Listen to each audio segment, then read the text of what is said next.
And welcome back to Music Free Static. I hope you're having a fabulous day. And as I often do, I was thinking about Return of the Jedi. Because yes, I am that type of guy. But I was thinking about the throne room scene.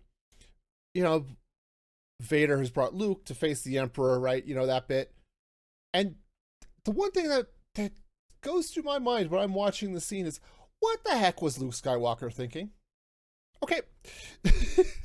Now, let me set the stage here, okay?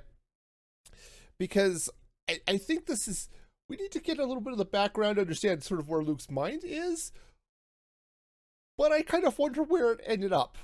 All right, so setting the stage, beginning of Return of the Jedi, or well, slightly after, Luke is with the rebels as they're raiding the forest moon of Endor to bring down the shield protecting the Death Star 2. All right, awesome. As they're flying in, Luke feels Vader's presence on the Super Star Destroyer and eventually decides, you know what? I'm endangering the mission. I need to go deal with Vader to keep him away from all of this nonsense. All right, great. Now, the other side of this is that Luke is hoping that he can turn Vader back to the light side. And you see this, right, when they're having what I think is actually a really amazing conversation. Luke has surrendered. He's been brought back in an AT-AT, and he's now standing on this bridge with Vader. And, the last time we saw them in the movies, Vader had just told Luke that he's his father. He cut off his hand like you do. And here we are. But here's Luke and Vader having this conversation. And Luke tells him, I feel the conflict within you. Let go of your hate. And Vader, and I think in a very Anakin moment, it's too late for me, son. Okay. Luke is trying very much for a peaceful confrontation. He doesn't go in lightsaber swinging, okay, which is what he did in Empire Strikes Back, and which was a disaster, right? He's going in from a place of peace, okay? And this, I think, is key to what Luke is doing. And it just sets some weird things, but I think it's important, right? Luke is making a very Jedi choice here. He's making a choice to not give in to anger and hate, right? Which is the path to the dark side, right? All right. Awesome. Honestly, all of this is a good thing. And you can see he actually touches Vader here a little bit. Vader still, he has that moment. It says, it's too late for me. And you do not underestimate the power of the dark side. Or you underestimate the power of the dark side. And I must take you to my master, right? It was very much you're right, but I'm too far in, and, I'm in this gang for good, right? That's sort of where it's going. Okay. So, Vader takes Luke to see Emperor Palpatine. And the Emperor wants two things from Luke, okay? Luke shows up, and they're having this sort of teasing conversation, right? The Emperor is, basically told him, yep, congratulations, you're now my apprentice, and I can feel your hate and all of this nonsense, right? And then keeps dropping hints of, oh yes, your friends are walking into a trap, and I'm gonna, blow the Alliance out of space and all of this stuff, right? But he drops this line. He says, strike me down with all of your anger, and your journey to the dark side will be complete. Right? So what's with this, right? Now, the Rise of Skywalker adds some context to this, because this is exactly the type of thing that the Emperor asked of Rey, right? Basically, the idea is that in Rise of Skywalker, if Rey strikes Palpatine down in anger, all of the power of all of the Sith will go into her. Awesome. This is what Palpatine is talking about for Luke. If Luke were to strike down Palpatine in anger, the same thing would happen, right? All of the power would go into Luke. Luke would become the new Emperor with Vader at his side. Okay, that's sort of the idea, I think. Okay, great. The answer to that is to not strike down Palpatine in anger. All right, yippee skippy. Does that mean you could strike him down in glee? I don't know, but the idea is to not do that thing, right? All right. But then the other thing that Palpatine keeps pushing him for is to turn and strike down Vader and take your father's place at my side, as he puts it. And this would cement Luke as Palpatine's new apprentice.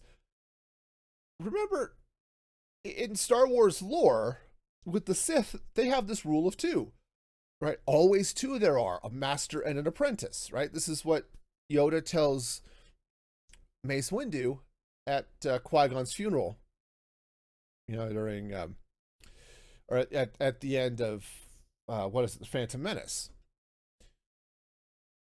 Well, always two there are. Right now we're dealing with three. We've got the Emperor, we've got Vader, and we have Luke. One of those two isn't going to be walking away from this. From Palpatine's perspective, it's either going to be Vader or Palpatine himself are not leaving this room. And from Palpatine's perspective, the best case is, well, I'm not sure which one is the best, but he wins in both cases.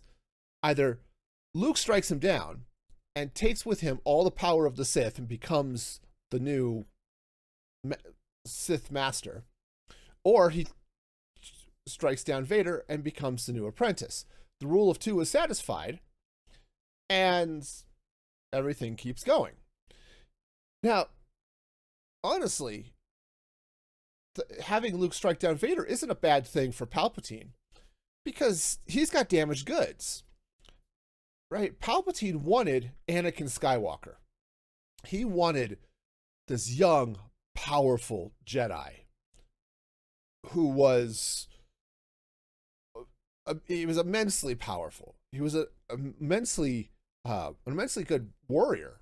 The dude was just rocked during the Clone Wars, right? And he had all of this power and this unchecked rage, or barely checked rage in some ways. But when he faced Obi-Wan turned him into a crispy critter, right? They end up fighting there at Mustafar, and Obi-Wan ends up removing 3 of his 4 limbs, and the 4th is his robotic hand. So, you got that going for him. And then he eventually bursts into flames, okay? Anakin is damaged goods. Now, remember, the Obi-Wan described it in A New Hope, is that the 4th is generated by all living things, right? And Vader is more machine now than man. Because of that, he is not as powerful in the Force as he was. That's not to say he's not still powerful. He's just not as powerful as he was. All of the robotics in him now, he's no longer that agile,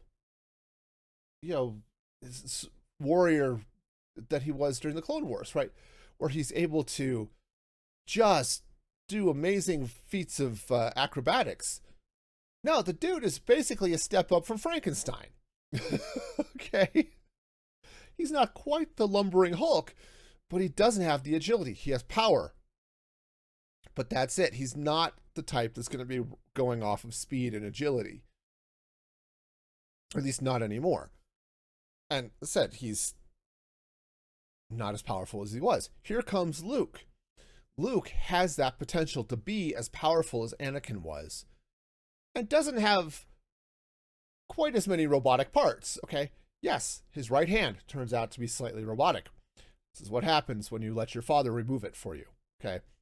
Not the way he really wanted that fight to go. Anyway, so this is where we're sitting in this scene, all right? Now, Luke is taking a very pacifist approach, and in many ways a very Jedi-like approach here. Throughout the scene, he's only fighting to defend others.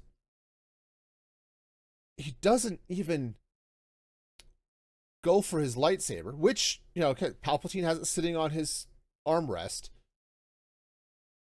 expecting Luke to go for it, and eventually he does.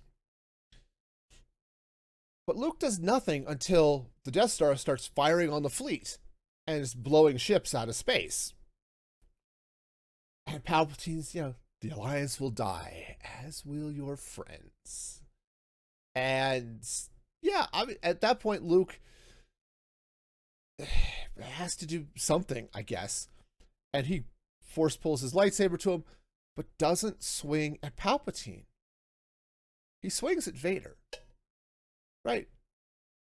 He doesn't do what the Emperor wants him to do here. Now, so this is great. And so he and Vader fight a little bit. But then Luke backs down. And he eventually, says, no, I won't fight you. He backs up, he ends up on a catwalk, lightsaber off. It's like, no, I won't fight you. I can feel the good with you. Let go of your hate, right? This keeps coming, right? This sort of theme. Because Luke has made Vader his target, not for death, but for redemption.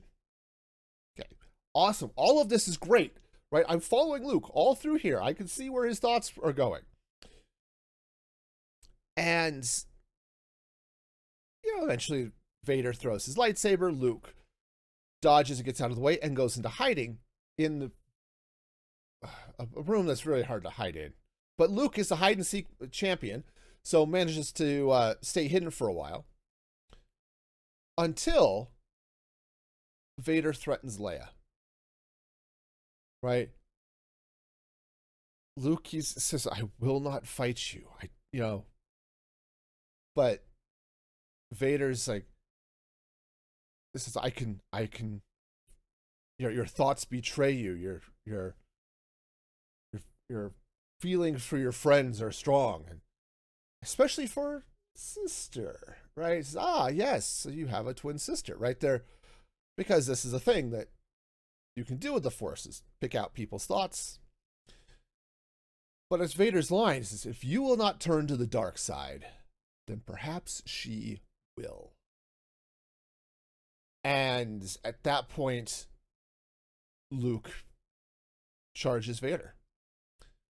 And yes, he goes a little berserk. And he beats Vader to the ground, cuts off Vader's right arm, or right hand at the wrist. And, he looks down and he sees Vader, and he sees what he could become. Right? Lucas does a great shot here. Or whoever else is not, in theory, directing this. But it's a great shot of Luke looking at his own gloved, because special effects, but gloved mechanical hand, and looking down at the mechanical hand he just removed from Vader, and thinking of the rage and aggression he just had to defeat Vader. Okay. And so he accepts that violence and conflict are not the answer. Awesome. Right. I'm with Luke throughout all of this. Right. All of this makes sense. Okay. Here is where I get lost. Okay. Because I'm trying to figure out what Luke's endgame here is at this point. All right. So Luke defeats Vader, looks at his hand, looks back, and realizes, okay, things are bad. Yeah, I think they cut away to the one of the other fights and they come back, but it's like Luke turns to the Emperor, says, again, trade lines a little bit, but it's just I'll never turn to the dark side. You failed, Your Highness. I am a Jedi, like my father before me. And he tosses aside his lightsaber. Now, I can understand, again, I understand up to this point what's going on. The lightsaber for Luke, or at least throwing it aside, is a symbol of his rejection of aggression, anger, and hate. Everything that the Emperor has been trying to get Luke to embrace, okay? Luke is saying, no, I am rejecting all of that, right? Because that's the lesson that Yoda kept trying to teach him. Aggression, anger, and hate, fear, right? Those are the paths to the dark side. Okay, understandable. But what exactly does Luke expect to happen at this point, right? And this is what I don't get, right? At this point, what does he think is going to happen? Now, I said I understand all of his thinking up to this point, even throwing aside the lightsaber, right? This is, no, I am not going to be an avatar of aggression and hate, right? Because that's what Palpatine wants. No matter where he directs that, Palpatine wins. So, now what? Now, I don't think Luke is so stupid that he expects the Emperor to suddenly give up, right? I'm a Jedi like my father before me. Oh, I surrender. We're good now. Call off the attack. Of course not. Right? The Emperor's like, so be it, Jedi. Nothing changes here. Right? So, obviously, as I said, Luke's not dumb. Maybe a little naive at times, but he's not stupid. And I said, I don't think he expects Palpatine to surrender. And I don't think Luke is suicidal. Now, the dude is 100% willing to sacrifice for others, okay? You see that even the little bits in the movies, but you see it like in The Empire Strikes Back. Luke will sacrifice his training and go knowing that he's walking into a trap set for him to save his friends. Okay. The cold calculus that Yoda and even Obi-Wan gives him in Empire Strikes Back is, it's you that the Emperor wants. That's why your friends are made to suffer. And Luke says, yeah, that's why I have to go. And they know. Yoda and Obi-Wan know. Luke's not ready. And he's walking into failure. And actually, honestly, I think Luke knows too. I think he's a little overconfident in his new abilities. But I think he knows that it's likely he's not walking away from that. But he doesn't care because he has to save his friends, right? This is the type of guy Luke is until The Last Jedi, when he has cut himself off from the Force because he failed, and he failed in an epic way. Now, you can argue whether or not that's something Luke would have done, step away from everything, but the story is that's what he did. Okay, let's, rather than argue the hypothetical about a work of fiction, right? Rather than what you think Luke would have done, let's argue about what he did. And he cut himself off from the Force until Rey, right? Rey convinces him eventually that he needs to act, okay? And it's not until after she leaves that he opens himself up to the Force again to feel what's going on and to realize he was wrong, right? And that's hard to admit. It's hard for people to admit they were wrong, especially when somebody has committed themselves to being wrong, okay? He just made all of his wrong choice That's just his whole lifestyle now, right?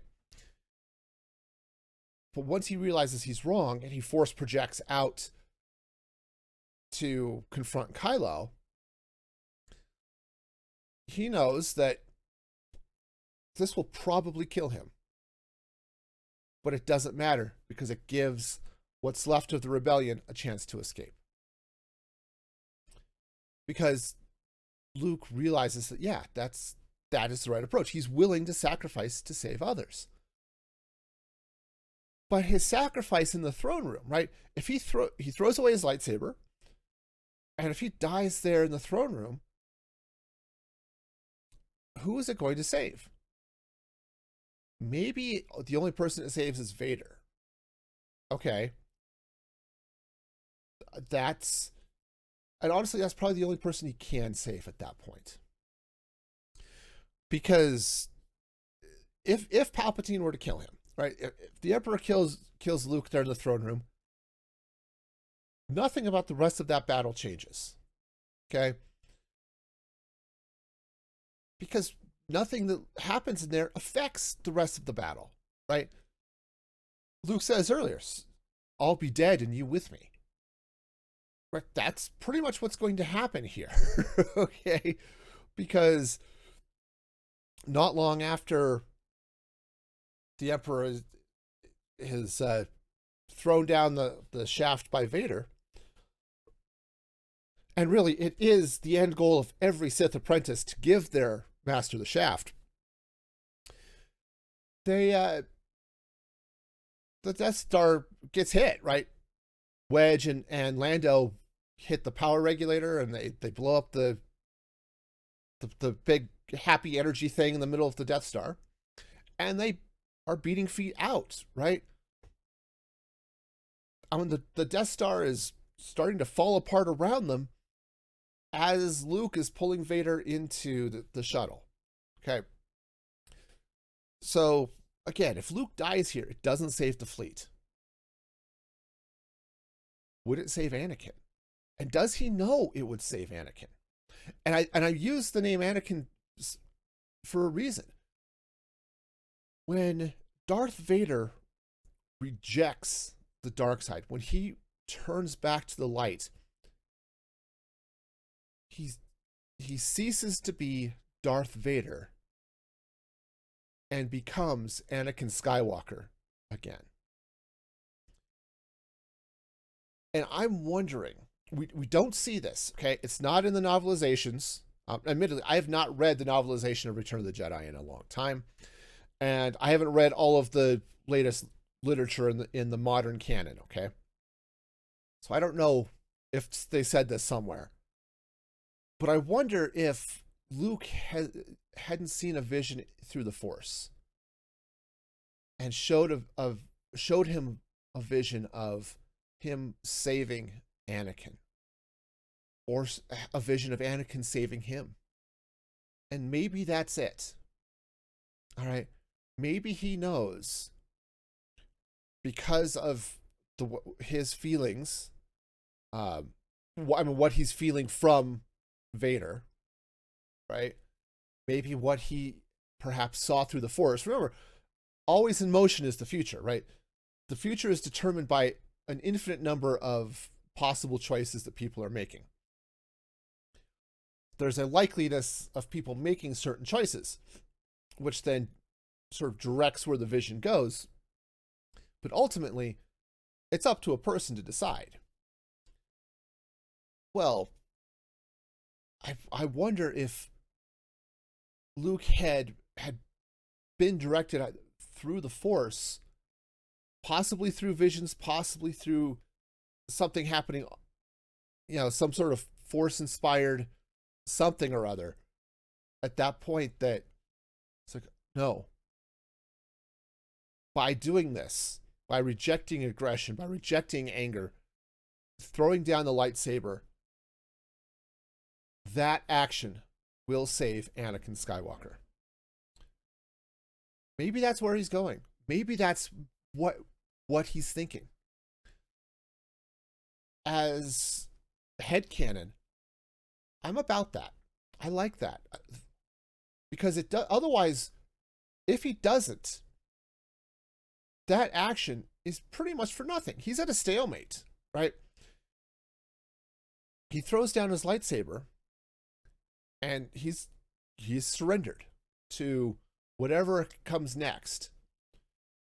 If he keeps his lightsaber, even if he doesn't attack and he just uses it to defend, like Obi-Wan blocked the Force lightning, right?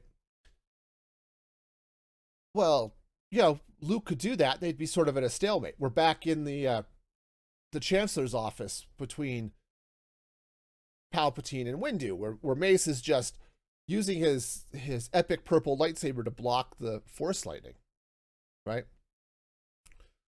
Well, okay, that's, again, ultimately I think Luke loses there. But by throwing down the lightsabers, is he, especially what he says, I'm a Jedi like my father before me. Vader's right there next to him. Vader's hearing this, right? And we saw on the bridge, right, when Luke was arrested, here's Vader. He ignites Luke's lightsaber.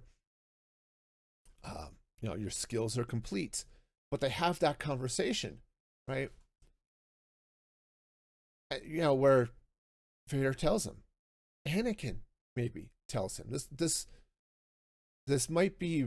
I think there's more of Anakin in that discussion than Vader at one point, and I think it's Anakin who tells him that it's too late for him. But maybe what he's seeing here is, no, it's actually not. Vader struggles. He stands up. He goes and stands by the Emperor. But all of this is still churning around in that conflict between Anakin Skywalker and Darth Vader. And maybe this is what Luke is thinking. Maybe he saw that. Maybe he can feel it. Maybe he can realize that if he makes this sacrifice, he can't save the fleet. He can't save his friends. But maybe he can save his father. And maybe that's what he's thinking. Maybe that's where that goes. Because ultimately, we know what happens. Right? Anakin wins. Right? Anakin brings balance to the Force. Right? That was as the prophecy stated at one point. Anakin brings balance to the Force. He turns with his good left hand, picks up the Emperor, gets a little bit shocked by it, and hucks him down the shaft. At which point, the Emperor has about 5 seconds to beam his consciousness out to whatever clones he had over on Exegol, but otherwise dies. Okay. Wonderful. And now, again, the Anakin is back. Wonderful. But is that what did Luke see that? Did Luke know that was a possibility? Because that's the only thing I could think of. Because otherwise, Luke throws down his lightsaber and says, well, I guess I'll die now. Because that's going to be the end game here. He's not going to turn. So that's the only thing left at that point. Because the Emperor is not going to let him live if he's not going to turn. So there's got to be something else going on. And said I haven't seen it mentioned anywhere. I have never seen a canon explanation for what's going through Luke's mind at that moment. But I think that if he sees that, right, through the Force, through whatever, that by doing this, he can save Anakin Skywalker, I think that makes sense. I think there is an endpoint there, an end game to Luke's actions that makes sense. Otherwise, what the heck, Luke? Where is your head? What are you thinking? And I think that's it. But let me know what you think, because this is something I said I have never seen a good canon explanation for what happened here. So let me know. Maybe there is something and I've missed it. Easily done, because I haven't been keeping up with a lot of the publishing side of canon. But yeah, let me know. Drop a comment here on YouTube or Spotify, or feel free to join the Discord, the Music Free Gaming Discord. I'm happy to talk about Star Wars all day. So, but until next time, be excellent to each other. And this is Music Free Static signing off.